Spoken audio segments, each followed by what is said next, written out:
If your husband tells you you're too sensitive, uses sarcasm to make you feel small, or blames you every time something goes wrong, I need you to hear this. You're totally right for wanting this to stop, and it's probably verbal abuse. Most women think verbal abuse means shouting, insults, or name calling, and that's true. But verbal abuse can also be quiet, calm, and even disguised as just joking. I've worked with amazing women who felt crazy trying to figure out if what they were experiencing was bad enough. And I know exactly what that feels like because I've been there too. Hey, gorgeous, welcome back to the channel. I'm Mireille Nicole, holistic relationship coach and creator of the Happily Ever After method.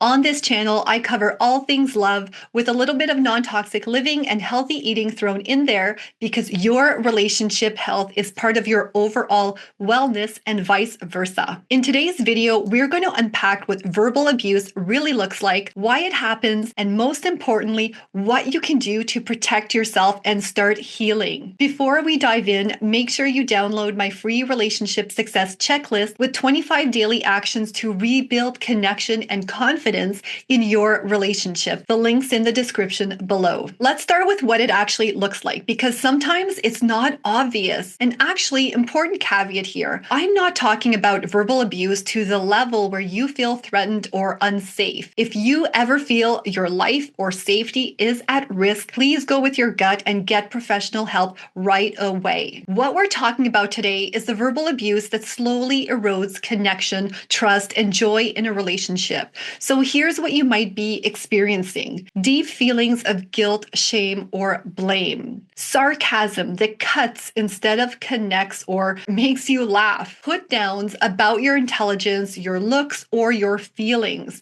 Name calling and swearing, of course.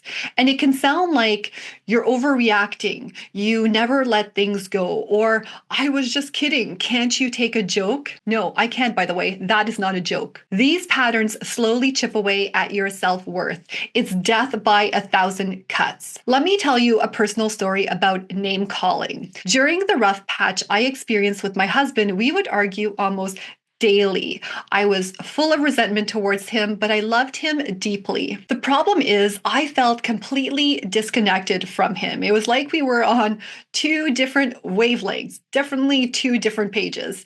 And he didn't seem to understand my feelings. He was acting distant. I saw no effort from him, and I wondered if we were going to make it. And he was really getting mean during arguments, and something needed to change, but therapy wasn't an option for us. And actually, I should say, I wasn't being very nice during arguments either at the time. He wanted nothing to do with therapy, so I actually felt like things were becoming hopeless. Well, one day we had a big fight and he called me crazy. And I remember that word hit me so hard because we never name call. In that moment, I realized something had to shift in our relationship because that kind of behavior towards me was not up to my standards. And I know it's not up to yours either.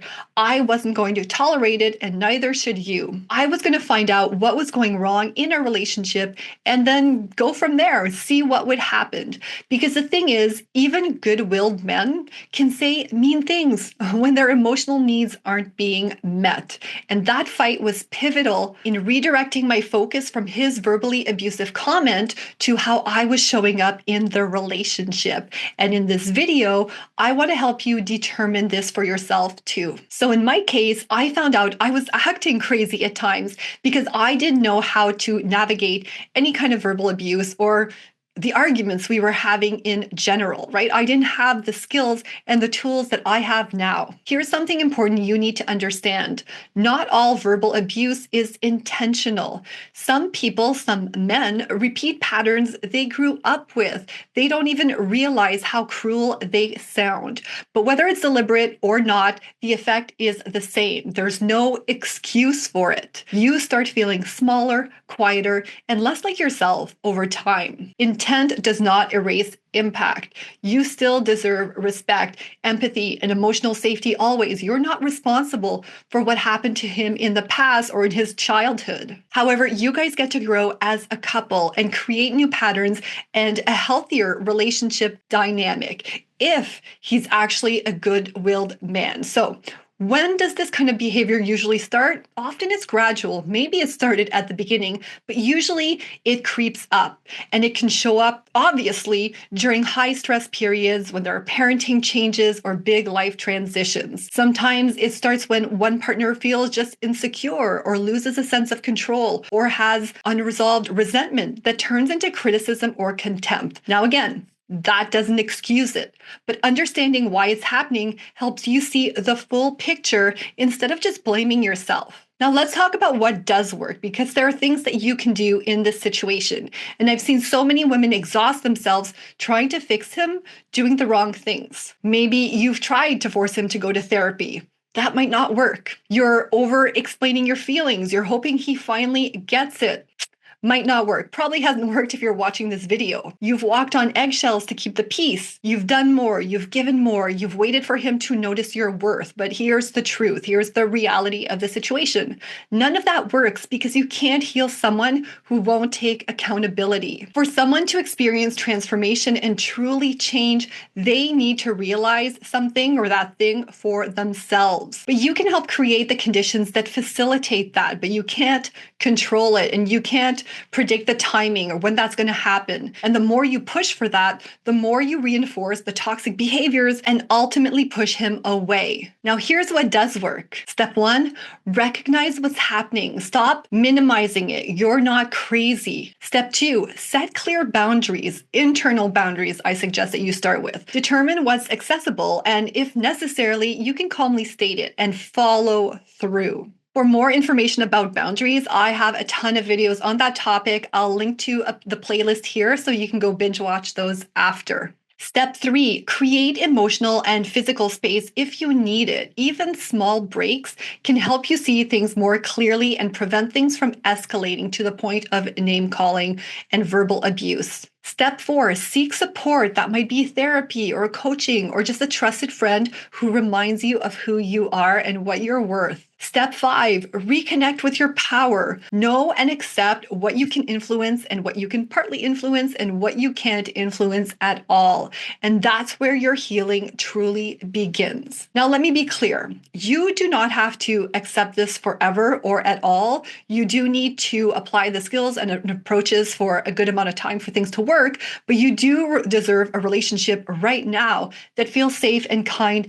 Period. The key to preventing this in the future is going to be self-awareness and adjusting how you show up in the relationship and emotional boundaries. Learn what healthy communication looks like, starting with your own. That's all you can actually control. And don't settle for just less bad behavior. Aim for mutual respect, empathy, and care. Although you might only see incremental gains at first, don't quit too early. This is going to be a new dynamic for you guys, and there's going to be an adjustment period in the beginning. Obviously, you always have the option to decide this relationship is not for you if you apply the skills effectively and consistently and get absolutely nowhere. So stop taking verbal abuse from your husband and download my free relationship success checklist with 25 daily micro actions to end this toxic relationship dynamic, rebuild connection, and your confidence. You can start using it today, even if your partner isn't ready to change. We've just explored how to recognize and respond to verbal abuse in your marriage. But to truly rebuild your relationship as a whole, you need to understand the 4 pillars that create a happily ever after. Watch this video next where I reveal the exact process that helped me go from feeling like my relationship might be over and toxic to feeling more deeply connected and in love than ever.